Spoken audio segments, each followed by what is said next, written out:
Do you ever feel like you're trapped in a glass cage? A corner office with a stunning view, but all you can see are the bars of your own making? That was Julian's life. He was a master of the universe, or so they said. He had the high-powered job, the six-figure salary, the designer suits, and the constant, crushing pressure that came with it all. His calendar was a rainbow of meetings, his phone a symphony of endless notifications. He was climbing a ladder, but he'd forgotten what he was climbing towards. Every sunrise was just a signal for the race to begin, and every sunset was a reminder of another day spent chasing a phantom called success. He was rich on paper, but his soul felt bankrupt. One Tuesday morning, staring out from the 40th floor, Julian saw the city below as a sprawling, frantic machine, and he was just another cog. The glass tower felt less like a symbol of achievement and more like a fortress of anxiety. He looked at his reflection in the window and didn't recognize the tired eyes staring back. That was the moment. The moment he decided to trade his glass tower for a tower of trees. It wasn't a sudden breakdown. It was a quiet awakening. Julian had started reading about ancient philosophies, particularly Stoicism. He devoured the works of Seneca and Marcus Aurelius, not as historical texts, but as urgent manuals for living. They spoke of a different kind of wealth, an inner fortress, an unshakable peace that no market crash or corporate takeover could ever touch. They taught that true freedom wasn't about having more, but about wanting less. This idea took root. Julian began to see his life through a new lens. The luxury car was a financial chain. The expensive wardrobe was a costume for a role he no longer wanted to play. The constant pursuit of more was a treadmill leading nowhere. He realized the most valuable things in his life weren't things at all. They were moments of quiet, a clear mind, a genuine connection. So, he made a plan. It seemed crazy to everyone around him. "You're throwing it all away," his colleagues exclaimed. But Julian knew he wasn't throwing anything away. He was finally reaching for what mattered. He sold his apartment, his car, and most of his possessions. He packed a few essentials, his favorite books, and a heart full of nervous excitement. His destination? A small, rustic cabin nestled deep in the woods, a place he'd bought years ago on a whim and had all but forgotten.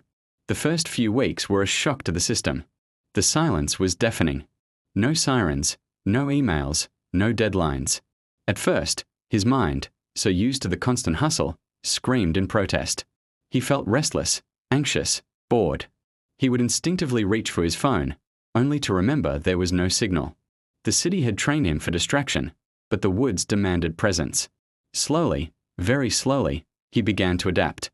He learned the rhythm of the forest. His alarm clock was now the first light of dawn filtering through the pines. His daily schedule wasn't dictated by meetings, but by the needs of the day, chopping wood for the stove, tending to a small vegetable garden, walking for miles along winding trails.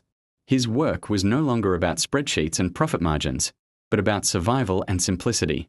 He discovered a new kind of productivity. He wasn't building a company, he was building a life. He learned to identify birds by their song. He learned to bake bread from scratch. He learned to sit by the fire and just be, without feeling the need to do anything. The frantic energy that had defined him began to dissolve, replaced by a calm, steady strength. Julian embraced minimalism not as an aesthetic, but as a philosophy. He owned 2 pairs of jeans, a handful of shirts, and a solid pair of boots. Each object in his cabin had a purpose. There was no clutter, and as a result, his mind felt less cluttered too. He found that by removing the excess, he had created space for what truly mattered: reading, thinking, and simply experiencing the world around him. His wealth was no longer measured in dollars, but in sunrises. His portfolio was the changing seasons. His dividends were the fresh tomatoes from his garden and the clean water from the nearby stream. He had less money than ever before, but he felt infinitely richer. He was living the Stoic ideal, finding joy not in what you have, but in what you don't need. Friends from his old life would occasionally visit, half expecting to find him miserable and ready to return. Instead, they found a man transformed. The stress lines on his face were gone, replaced by a serene confidence. He was leaner, stronger, and more present than they had ever seen him. He spoke with a quiet clarity that was captivating. They'd arrive with stories of office politics and market trends, and he'd listen patiently before telling them about the family of deer he saw that morning. Their worlds were so different, yet they could see he had found something they were all secretly searching for. Julian's story isn't about telling everyone to quit their jobs and move to the woods. It's a reminder that we have a choice. a choice in what we value, what we pursue, and how we define success. It's about understanding that the glass tower can be a state of mind, a prison of our own making, whether we are in a city skyscraper or a suburban home. The key is to consciously build your own inner fortress, to find your own version of the woods. Maybe it's a daily walk without your phone. Maybe it's decluttering your home and your schedule. Maybe it's picking up a book on philosophy instead of scrolling through social media. It's about asking yourself, what is true wealth to me? Is it the number in my bank account or the quality of my days? Julian found his answer.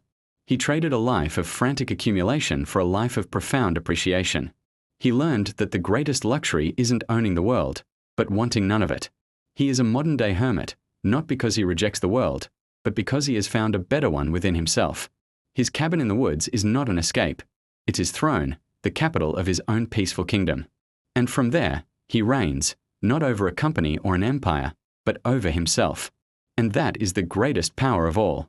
Thanks so much for watching. If Julian's journey resonated with you, let me know in the comments. Don't forget to like and subscribe for more stories about living a more intentional life. See you in the next one.